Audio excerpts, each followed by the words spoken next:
아까 손예진 씨는 좀 그랬잖아요. 빨리 좀 30대가 되고 싶다. 왜 30대가 좀 되고 싶었는지. 저는 20대 때는 되게 뭔가 불안하고 연기도 너무 못하는 것 같고 막 잘하고 싶은데 안 되고 그래서 그때 당시에 이제 활동하시던 제가 존경하는 선배님들 나이가 다 30대 중반 이렇게 되셨었어요. 그래서 나도 빨리 그 나이가 돼서 되게 멋진 배우가 되고 싶다. 항상 그런 생각을 했었던 것 같아요. 그래서 좀 네. 30대가 되고 싶어요. 네. 이말년 씨는 좀 어땠습니까? 별 생각 없었어요. 그냥 게임 하느라. 그래서 시간 지나가니까 40이더라고요. 생각 좀 할 걸. 계속 그 가상세계에 있다가 나오니까 메타버스. 그러니까 얼리 어답터. 너무 일찍 했네요, 제가. 메타버스. 헐, 망했어요. 손예진 씨의 39은 이 작품으로 뭐 설명할 수 있지 않을까 싶어요. 그러니까 사랑의 불시착. 당시 21.7%로 TVN 드라마 시청률 1위. 와. TVN이네요. 여기 TVN이죠. 네. 21.7%면은 네. 말이 안 되죠. 사실 옛날 같으면 이런 거 뭐 거의 한 40% 넘는 시청률이에요. 맞아. 이 당시 해외에서 인기도 좀 어마어마해가지고 네. 사실 그 미국 워싱턴 포스트에서 이제 반드시 봐야 할 국제적 시리즈 추천작으로 포브스에서는 2019년 최고의 한국 드라마에 선정. 네. 와. 나의 한 편보다 작은 꽃에 좀 뭐 이런 그 인기 찍으면서도 좀 예상을 좀 하셨는지. 해외에서 이렇게 우리나라의 이 분단 국가에 우리만 알고 있는 한국 사람들만 알고 있는 그 정서를 어떻게 저렇게 좋아하시고 알고 공감할 수 있을까? 그래서 저도 해외 팬들이 정말 많이 생겼어요. 이 작품을 계기로. 그래요. 네, 그리고 아직까지도 응원해 주시고 항상 관심 가져주시고. 이야, 네, 그렇구나. 그래서 너무 신기해요. 최근에 이게 미국에서 리메이크 된다고 뭐 소식이 들렸는데요. 네, 저 얼핏 기사를 본 것 같아요. 해외에서 리메이크가 된다는 소식을 들으면 이런 분이 한번 좀 이 역할을 맡으시면 어떨까 이렇게 한번 생각도 해보고 하는데. 네. 열심히 제가 해보려고요. 해외도. 버전도. 해외도 내가 했으면 그럴 수 있지. 그럴 수 있죠. 네, 그럴 수 있어요. This is the most wonderful 2 weeks of the year. 사랑의 불시착을 찍었을 때 이제 북한이 갑자기 떨어진 상황인데 네. 그게 좀 리얼함을 좀 강조하기 위해서 이제 뭐 메이크업도 좀 안 하시고. 그때는 이제 막 더스트 같은 거 이제 바르고 막 초췌한 모습들이. 머리도 좀 직접 하셨다고 그래요? 원래는 이제 셀이라는 인물은 굉장히 럭셔리한 인물이거든요. 맞아. 근데 머리 이렇게 북한에 가서는 이제 뭐 그런 샵들을 못 다니니까 이제 혼자 이렇게 머리 닦고 있는 옷 이제 받아서 입고 막 그런 캐릭터였죠. 근데 그때 뭐 노 메이크업이라고 했는데 보통 이제 저 메이크업 안 했어요 하면은 네. 그냥 기본은 있잖아요. 그렇죠? 안 한 듯 하는. 그러니까 저도 기본은 했죠. 기본은 했어요. 네. 그럼 무슨 뭐 호기심 손예진 그러니까- 씨만 혼자 생얼로 그냥 뭐. 손예진 씨는 어때요? 그 주변 분들하고 같이 나의 그 드라마라든가 뭐 이런 거 같이 모니터하는 스타일입니까? 어떻습니까? 아니요, 저는 혼자 하고요. 사실 그것도 좀 부끄럽고 과거에 뭐 영화 같은 경우들이 왜 특선으로 막 하잖아요. 네, 옛날에 맞아요. 찍었던 옛날 것들. 전 안 봐요. 잘 읽어요? 돌려요 막. 사실 저는 그 가장 민망할 때가 뭐 요즘 엘리베이터 그 화면에 광고 나오잖아요. 근데 엊그저께 그 주민분들하고 엘리베이터를 탔는데 갑자기 내 광고가 나오는 거예요. 그 특유의 표정이시죠? 이거 참. 그러니까 그러면 같이 이거는 노홍철이지. 이건 노홍철이지. 정말 참. 원래 배우가 꿈이셨습니까, 인 씨는? 네. 중학교 때부터 배우가 하고 싶었어요. 중학교 때부터 왜 배우가 좀 하고 싶으셨는지. 제 안에 뭔가 너무 많은 것 같았어요. 표현할 수 없는, 그땐 또 막 사춘기고 막 이러잖아요. 그렇죠. 그래서 너무 많은 감정과 생각이 많은데 이것을 다른 직업을 가지면서 표출할 일이 없을 것 같은 거예요, 살면서. 그래서 나는 연기를 해서 뭔가를 이렇게 표현하고 싶다, 이런 생각을 한 것 같아요. 학창시절에 인기는 좀 굉장히 꽤 있었죠. 인기? 나쁘진 않았던 것 같아요. 그럼 굉장히 많았다는 뜻입니다. 그도 그럴 것이 버스 타고 그러면은 이렇게 쳐다보거나 이런 분들도 좀 굉장히 좀 많이 있었다고 그래요? 저는 나 이 얘기하면 안 되는 거 아닌가? 얘기해보세요. 5살 때인가 6살 때 엄마랑 같이 버스 타고 막 그렇게 다니잖아요. 예쁘다라는 그 의미를 알지 못했었던 나이였던 것 같아요. 근데 버스를 탔는데 사람들이 다 너 너무 예쁘게 생겼다. 아 그랬을 것 같아요. 너 너무 예쁘게 생겼다. 그래서 집에 와서 거울을 보면서 예쁘게 생긴 건 뭘까? 예쁘게 생긴 건 뭘까? 모르니까. 모르니까. 그게 나다. 예쁘다는 의미는 뭐지? 그게 나다. 그러니까 정답지 보면서 예쁘다는 게 뭘까? 그러니까 내 스스로 눈 앞에 내 스스로 있는데. 알게 된 거예요. 그게 나다. 예쁘다는 게 뭐지? 막 이런 거. 나 큰일 났다. 이거 지금 얘기하면 안 될 것 같아. 그게 나다. 그럴 수 있을 거야. 불안해지는 날 매일 같은 퀴즈 반복되는 게임 난 항상 술래 손예진 씨 하면은 사실 그 CF 이 음료 CF를 잊을 수가 없어요. 여기 이제 본격적으로 좀 손예진 씨가 사실 알려지게 되는. 이게 이제 인간 이온 음료다 그 당시에. 네, 너무 그 광고하고 손예진 씨하고 잘 어울려가지고 그 당시에 진짜 손예진 씨 때문에 이 광고도 좀 유명해졌어요. 이 음료 회사에서 2년 연속 재계약하는 모델이 없었는데 손예진 씨가 최초로 재계약한 모델이라고. 네. 이 당시 좀 캐스팅할 때 뭐 좀 얘기를 좀 해주시자면. 이건 오디션을 보진 않았던 것 같고. 그래요. 네. 네. 그래서 포카리스웨트 얘기하셨으니까 하셔도 돼요. 라는 이제 광고가 들어왔다고 해서 저도 우와 되게 좋은 그 광고잖아요. 네. 컨셉도 그렇고 맞아요. 정말 제 대선배님들이 항상 거쳐가셨던 맞아요. 그리스랑 스페인에서 찍었거든요. 실제로 거기 가서 찍었구나. 실제로 그리스에서 찍었어요. 그래서 풍경도 너무 예뻤고 산토리니인가요? 거기 그죠? 네, 네. 미코노스 산토리니에서 이제 찍었거든요. 이게 이제 이후에 클래식 여름 향기 내 머릿속에 지우개. 이게 이제 21세기 클래식 멜로의 주역으로 불렸는데 한국 멜로 역사에 진짜 길이 남을 레전드 씬이 너에게 난 해질녘 노을처럼 이 음악만 나오면 무조건 그 씬이 떠올라요. 비 오는 빗길을 진짜 그 씬은 소중했던 우리 부르던 나를 기억하며 후회없이 내 머릿속에 지우개는 이제 포장마차 고백 씬. 네, 이거 마시면 너 나랑 사귀는 거다. 이거 마시면 우리 사귀는 거다.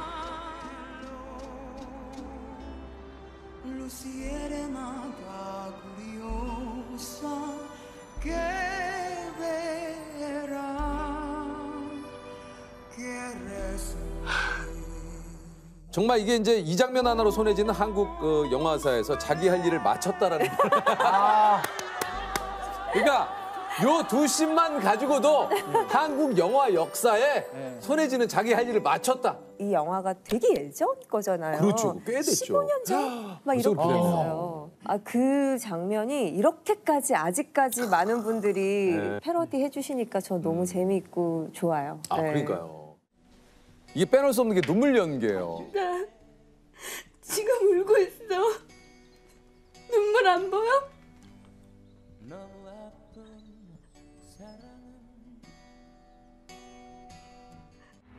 나한테 잘해줄 필요 없어. 나 다 까먹을 건데. 내가 다신 다 기억해 줄게.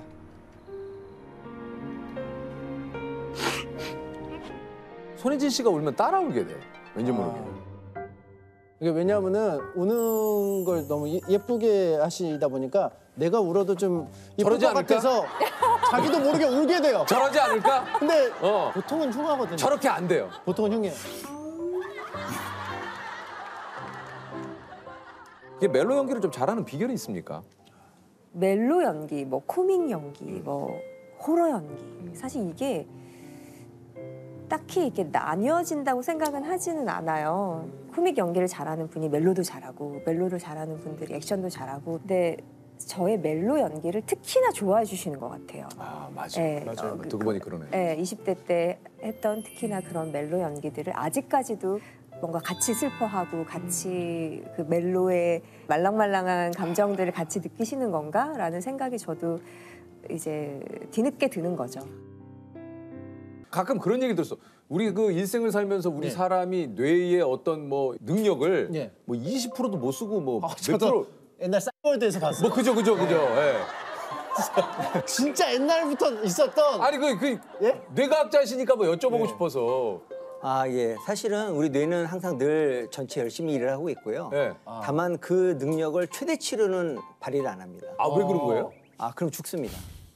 아 그래요? 예. 왜요? 뇌가 에너지를 사용을 해서 예. 뇌가 역할을 하게 되는데 에너지를 너무 많이 사용하게 되면은 열이 많이 발생하고 과부하가 걸리나요? 예. 그 뇌는 세포로 구성되어 있기 때문에 온도가 너무 올라가면 안 되죠. 그래서 우리 뇌는 초저전력 설계로 되어 있습니다. 최소한의 에너지로 그 잠재력을 평생에 걸쳐서 쓰기 때문에 아주 절전을 하면서 오랫동안 이렇게 사용을 하죠. 그럼 궁금한 게요. 네. 어떤 미친 과학자가 뇌에 쿨링 시스템을 완벽하게 갖춰놓고 이거를 뇌를 거의 한 최대한도로 쓴다고 하면은 진짜 사람이 똑똑해질 수 있나요? 그거 굉장히 좋은 질문입니다. 그래서 아, 뇌 그래요? 혈관이 굉장히 많이 나는 있고 속으로 저런 쓸데없는 질문을 하나 하고 생각했는데 교수님. 아, 실제로 뇌는 혈관들이 이렇게 굉장히 활발하게 구성이 돼 있어서 그리고 쿨링 시스템이 잘 되고 있습니다. 그래서 아리스토텔레스는 실제로 이 뇌가 쿨링 시스템이라고 얘기를 한 적이 있습니다. 실제 그래요? 되게 옛날 아, 사람인데도. 네네네.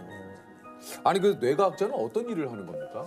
아, 뇌에서 일어나는 현상을 연구하는 과학자죠. 네. 예, 특히 뇌가 하는 중요한 역할이 무엇인지 아십니까?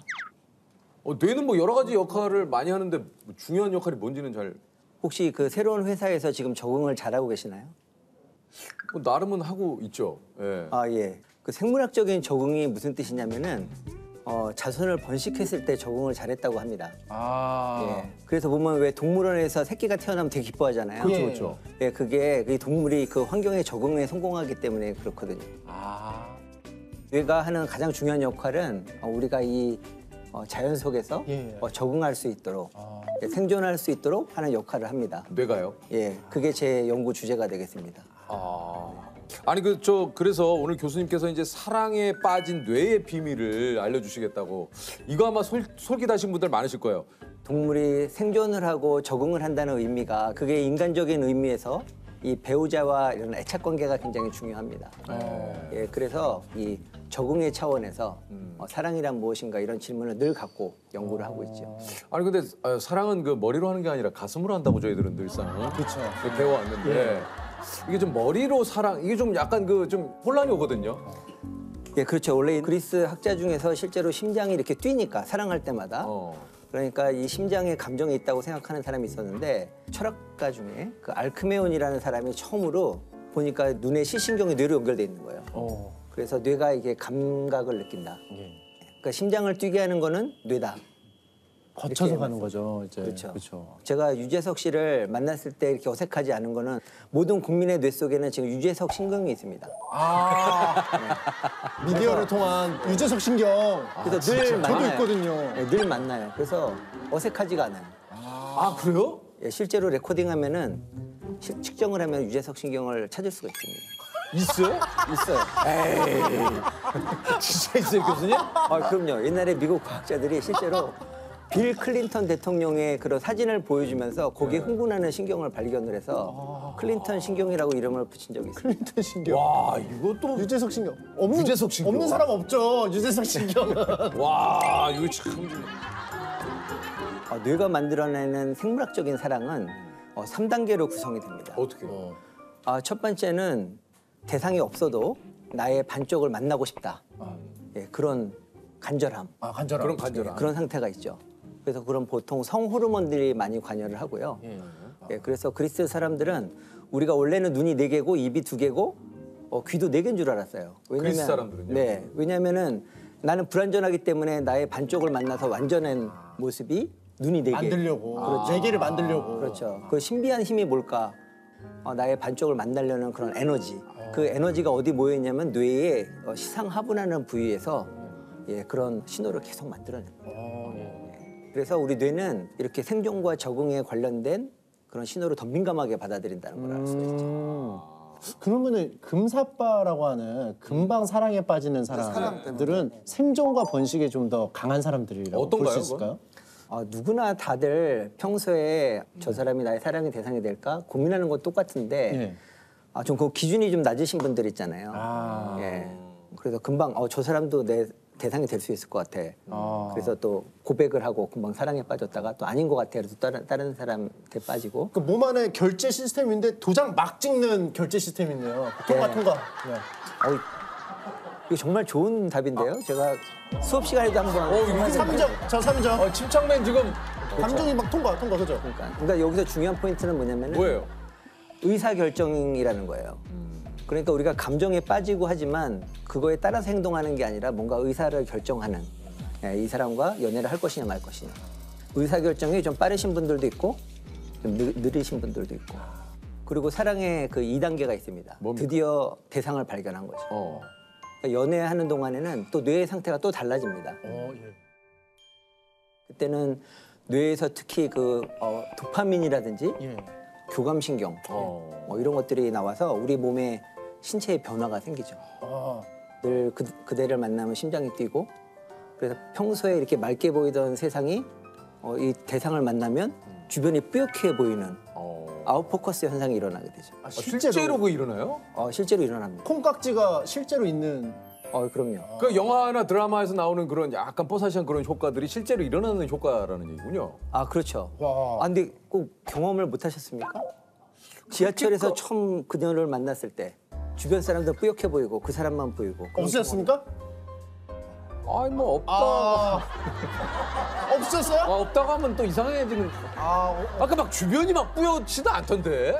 근데 우리 뇌가요 원래 주변이 뿌옇게 보입니다. 그래서 저기 카메라를 보고 계시면요 주변이 사실은 다 뿌옇게 보여. 거기 집중해서 보세요. 맞아. 진짜 그러네. 근데 주변은 뿌였습니다. 주변이 잘 안 보이네요. 우리 눈 하나에 구조가 사랑하는 사람을 찾거나 내가 몰입의 대상을 찾거나 거기 집중하게 돼 있어요. 근데 유재석 씨가 그걸 경험 못한 거는 거기에 집중을 안 하고 주변을 이렇게 했어요. 교수님, 지금 얘기 들어보니까 그렇게 했어요. 이거 얘기하시는 거구나. 그러면 그렇죠. 그건 당연하죠. 내가 몰입하는 대상이 나오면 그거 당연히 그런 거죠. 저도. 아니 이게 좀 뭐 콩깍지가 씌었다라고 이제 아까도 우리 침착맨이 좀 얘기를 했습니다만 이건 왜 그런 겁니까? 소위 말해서. 어떻게 보면 사랑이 이 뇌를 조종하는 거죠. 그런 상태가 이제 콩깍지가 씌었다고 그러는데 그 순간에 우리가 뇌를 관찰해 보면 마약에 심취했을 때와 같이 비슷한 뇌 부위가 활성화가 되는데 이제 그게 대표적으로 도파민 신경회로가 굉장히 활발하게 활동을 하고 있고요. 또 세로토닌이라는 신경회로가 또 작용을 해서 이게 또 세상을 아름답게 보이는 세로토닌이. 세로토닌이. 그래서 나 자신도 신비한 체험을 하게 되는 거죠. 세상이 달라 보이고. 그 사랑을 시작할 때는 그렇게 세상이 아름다워 보이는데 왜 서로 또 다투고 그러는 걸까요? 이게 유효기간이 있습니다. 유효기간이. 있어요? 그러니까 적어도 2단계는 유효기간이 길게는 17개월, 짧게는 한 1년, 평균 한 1년 내외로 그런 유효기간이 있습니다. 왜냐하면 그런 거에 뇌가 워낙에 에너지를 많이 썼기 때문에 사실은 계속 그렇게 몰입하다가는 수명대로 못 살겠죠. 건강이 나빠지고. 사랑도 너무 에너지를 너무 많이 쓰니까. 그렇죠. 한편으로는 이거 좀 씁쓸하기도 한데요. 이게 뭐 사랑에 어찌됐든 유효기간이 있다. 유효기간 끝났거든요. 1년에서 17개월이니까. 그죠, 끝났죠. 저 결혼 이제 10년 됐으니까. 근데 또 그걸 또 순순히 그렇게 있다. 그러니까 과학적으로 그러니까 과학적으로. 이것도 오늘 TV 보시면서 과학적으로. 또 연인 사이에 뭐 부부 사이에 또 얘기 또 많이 오고 가겠는데요. 그러니까 우리가 비정상인 게 아니다 막 이러면서. 그러면 이제 사모님한테 실제로 교수님이 사랑의 유효기간은 1년이야 뭐 이렇게 말씀하신 적이 있나요? 사랑의 유효기간이 있고. 근데 교수님도 요 질문에 영원한 사랑은 상당히 없어. 좀 멈칫하시는데요. 그러니까 사랑의 유효기간이 명확하진 않은데 아니 아까는 있으시다고 하셨는데. 사람마다 달라요. 근데 그거를 상대방 질문을 보면 알 수 있어요. 이렇게 배우자가 나 정말 사랑해? 뭐 이렇게 얼마나 사랑해? 이런 질문을 하기 시작하면 그때는 잘 대답을 해줘야 돼요. 그러니까 교수님 말씀은 상대방의 질문 의도를 파악하고 대답을 해야지. 뭐 그냥 우리가 이렇다고 해서 아니 1년이 지났잖아. 나 사랑해? 17개월이 지났잖아. 이러면 안 된다라는 얘기신 거죠, 그죠? 그렇죠. 낭만적인 사랑의 그 유효기간은 있고 있다. 그보다 더 깊은 사랑이 시작된다. 그렇지. 드라마에서는 이제 최우숙 씨하고 김다미 씨가 남녀 학생의 그 로맨스가 좀 담긴 그런 드라마잖아요. 그렇죠. 그 드라마 보면 저도 보거든요. 그래요. 네, 되게 부럽다. 최우식 씨가 그러니까 본인이잖아요. 근데 그죠. 그 에피소드 가운데 저건 난데 뭐 이런 보시다가 좀 느껴지는 게 좀 있었습니까? 네, 좀 말이 좀 느리더라고요. 네. 네, 저도 말이 좀 느리고 아. 그리고 미술도 하셨고 그림 계속 그리시는. 맞아요. 짧게 입시미술 한번 짧게. 와, 입체감이 살아있네 그냥. 그리고 그 비 오는 씬이 있었어요. 아빠는 해가 분명히 해가 쨍쨍했는데. 되게 불안정. 지금 우리나라 상층에는 찬 공기가 머물고 있는데 낮 동안 기온이 크게 오르면 대기가 급격하게 불안정해져서 강한 상승 기류로 인해서 비구름이 갑자기 발달. 이상해서 그런 얘기를 하고 싶냐? 사람 피곤하게. 네, 저는 이제 도윤이랑 산에 가는 씬이 있었는데 네. 거기서 물을 먹는데 갑자기 도윤이가 물은 얼마나 내 부피가 통증할까? 산에서 물 먹는 데까지 그런 얘기 해야 돼? 드라마에서도 그런 비슷한. 거기 또 참고를 했구나. 옆에서 촬영하는 게 너희들 공부하는데 불편할 수도 있겠지만 재밌는 경험을 주길 바란다.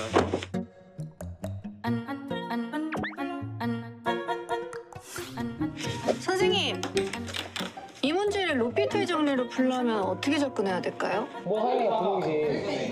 첫 수업부터 난관입니다. 너 때문에 등교 시간 30분 빨라진 거 몰라? 그러니까 내가 네 시간을 얼마나 구제해주고 있는 걸까? 규민이는 매일 1시간 일찍 일어나 도윤이의 등교 시간에 맞춰 학교에 나오는데요. 유난히 피곤해 보이는 규민이.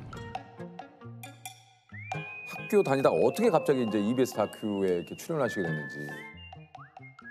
EBS에서는 전국에 있는 모든 고등학교에 공평하게 기회를 줘요. 특정 학교만 찍을 수는 없으니까. 거의 그 말투가 교수님이시죠? 그렇습니까? 이게 되게 차분하고. 예. 그렇죠. 귀에 쏙쏙 들어오네. 예, 그래서요. 네, 그래가지고 이제 전국에 있는 한 20개 정도의 학교에 EBS에서 이제 공문을 보내주셨어요. 어쩜 이렇게 진짜 교수님처럼. 저희가 이제 두 학생을 찾고 있다. 그래서 함께 멘토 멘티를 하면서 함께 공부할 친구들을 찾고 있는데 정말 감사하게 어떻게 또 저희들을 그 와중에 선택해 주셔가지고 본인 입장에선 감사하지만 아니 꼴찌로. 규민 씨 입장에서는 어떠셨어요, 규민 씨는? 저는 뭐 20개 학교 뭐 그런 건 처음 듣는 얘기. 그러니까 이 내막을 전혀 모르고 있군요. 네네네. 네, 근데요.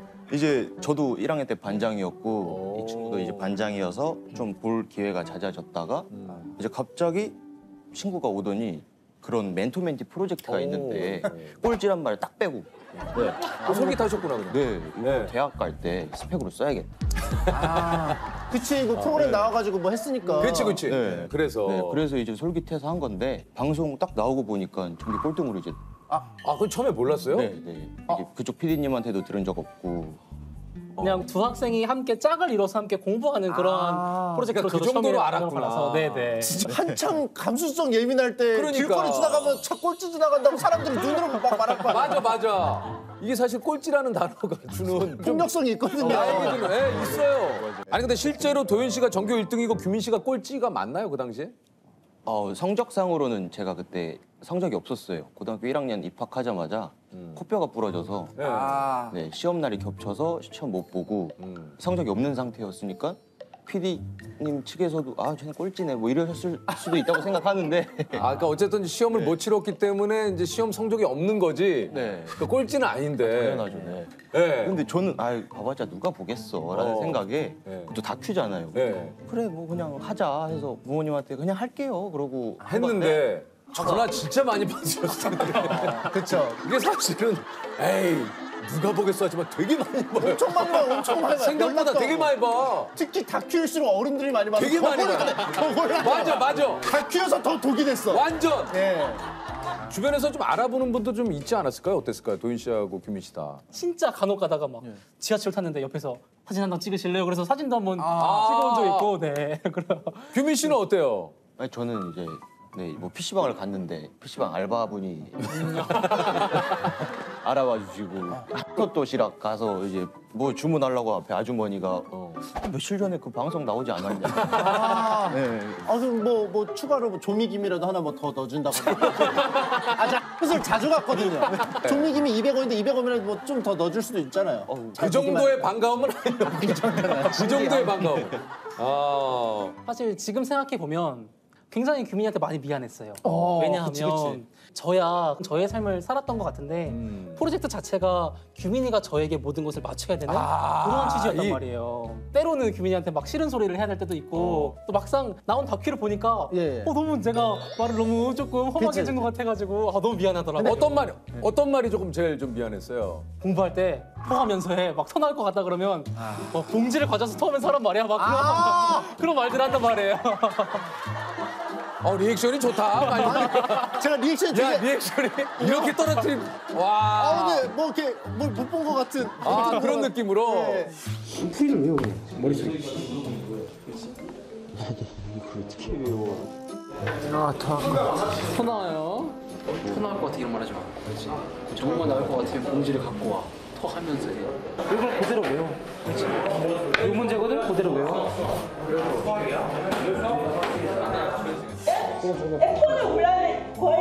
자는 거는 솔직히 좀 한심해요. 자는 건 충분히 자기의 의지에 따라서도 정말 뒤에 나가서 서 있으면서 잠을 깰 수도 있는 건데 아예 그냥 수업 자체를 포기하는 거니까 귀를 닫아버리는 거니까. 방송 나가는데 너무 미안하더라고요 김민희한테. 내가 너무했다고. 지금이라도 슴슴한 사과의 인사를 전합니다. 근데 왜냐면 이게 이제 방송상으로 그런 것들을 모아놓다 보니까. 그쵸. 사실 임팩트 있는 것만 자르다 보니까 항상 임팩트 있는 말만 하는 사람처럼 보여요. 근데 또 심한 말도 했는데. 방송은 또 그래야 이 보시는 분들이 확 몰입이 돼요. 아니 그 이제 규민 씨는 이제 3개월간 그 전교 1등하고 이제 공부를 했잖아요. 네. 어쨌든 좀 어땠어요? 전교 1등이랑 공부했다기보다는 전교 1등의 공부를 바라보고 전교 1등 옆에서 숨 쉬는 거 정도? 처음에 좀 열심히 같이 해보려 그랬는데 그랬는데 이제 저는 공부를 할 때 이해를 해야 하는 스타일인데 이 친구는 무작정 옆에서 외우라고 시키더라고요. 네. 그러니까 본인이 외우면서 하는지 모르겠는데 저보고는 외우래. 자기 공부해야 되니까. 네. 내 공부를 하려고 그러는 게 아니라 모든 공부는 물론 이해를 바탕으로 하는데 기본적인 암기는 또 필요할 수밖에 없잖아요. 기본 공식 같은 거. 우리가 구구단을 마치 외워야 되는 것처럼 그거는 뭐 그냥 이해하는 게 아니라 암기로 시작하는 거 아니겠습니까? 그러면서 이제 학습이 시작하는 거기 때문에. 도윤 씨도 약간 열이 좀 받은 것 같네요. 저도 이제. 근데 반대로 도윤 씨도 규민 씨 때문에 좀 내가 이런 거 좀 신기했다 내지는 이런 걸 좀 영향을 받은 게 좀 있을까요? 네, 사실 제가 규민이 그림을 처음 이제 보게 되었어요. 근데 저는 거의 뭐 예술 작품을 본 줄 알았어요. 그림을 너무 잘 그리더라고요. 진짜 잘 그렸어요. 맞아요. 그러면서 들었던 생각이 세상에는 정말 다양한 사람들이 있구나. 근데 이제 뭐 국어, 수학, 영어를 잘하는 것도 그 많은 장점들 중에 극히 작은 일부에 지나지 않는 거구나. 그러니까 내가 그렇지. 학교에서 공부 좀 한다고 전혀 교만할 게 아니고 전혀 자랑할 것이 아니고 나는 그냥 정말 감사하게 이 부분에 작은 재능이 있을 뿐이고 규민이는 또 그림이라는 면에서 또 다른 큰 재능이 있구나. 그러면서 서로가 이렇게 각자 장점들이 다르니까 칭찬에 약한 타입인가 봐요. 네. 좀. 칭찬하니까 막 어쩔 줄 몰라. 차라리 욕을 해줘. 저랑 좀 비슷한 게 많네요. 저도 막 칭찬받으면 뭐. 이게 저기 조셉이 방송 보면 많이 위협을 받아요. 제가 너무. 일단 말년이가 흐름을 끊었나요? 끼는 걸 기가 막히게 껴요. 잘한다. 말년이 잘해. 괜히 또 길어질까 봐. 아니. 다큐 촬영 이후로도 두 분 뭐 자주 연락하고 좀 그랬습니까? 어떻습니까? 전혀 연락하지 않았습니다. 네. 진짜 그 사실 근데 그런 이유가 있는 게 촬영이 끝나고 나서 규민이는 이제 고등학교 2학년, 3학년 때 문과로 진학을 하고 저는 또 이과로 가다 보니까 또 반이 또 완전히 떨어져 있어요. 그러고 나서 규민이는 졸업하자마자 중국으로 유학을 간단 말이에요. 그러다 보니까 조금 더 멀어지고 또 졸업하자마자 바로 또 군대를 가면서 약간 물리적으로 멀어지다가 그럴 수 있죠. 중국은 왜 갔어요? 중국어 배우려고요? 네. 제가 이걸 찍고 나서 이건 한국에서 대학을 못 가겠다. 중국대학교 가자. 난리가 났다. 이걸 어떻게 해야 하나 이제 중국대학교 가려고. 친구한테 이제 고민 상담을 하다가 이제 그 친구가 유학 준비를 하고 있다길래 괜찮은 것 같은데 해서 그날부터 바로 유학 준비 시작. 그러니까 친구 따라 유학한 거네요. 그렇죠. 두 분은 원래 꿈이 뭐였는지 우리 도윤 씨는 원래 의사였습니까? 저는 중학교 3학년 때 처음 이제 의사가 돼야겠다라는 생각을 처음 했어요. 제가 중학교 3학년 때 다큐멘터리를 하나 봤던 것 같아요. 케냐를 다룬 다큐멘터리였는데 많은 분들이 평생 의사 한번 보지 못하고 치료할 수 있는 병인데 아픔에 그냥 계속 이렇게 고통받는 분들 보면서 의사가 되어서 정말 그분들에게 조금이라도 도움이 될 수 있는 조금이라도 힘이 될 수 있는 사람이 되고 싶다라는 생각이 들어서 그때 처음으로 의대를 가기로 결심했던 것 같습니다. 도윤 씨는 지금 굉장히 좀 잘 맞으시는 것 같아요. 저희가 보기에도 의사 선생님 되셔도 우리 환자분에게 그런 여러 가지 설명을 굉장히 빠르게 정확한 딕션으로 랩하듯이 발음이 좋아요. 네, 발음이 좋아. 발음이. 그리고 진짜 의사 선생님이 공부만 잘한다고 되는 게 아니고 진짜 소명 의식이 있어야 돼요. 있어야 돼. 이런 분이 의사 선생님 되셔야 됩니다. 근데 막상 또 의대를 가니까 저보다 공부도 훨씬 잘하고 인품도 정말 좋은 친구들이 정말 많아요. 그걸 보면서 항상 동기들로부터 정말 많은 걸 또 배우고 있습니다. 참 이렇게 좋은 말도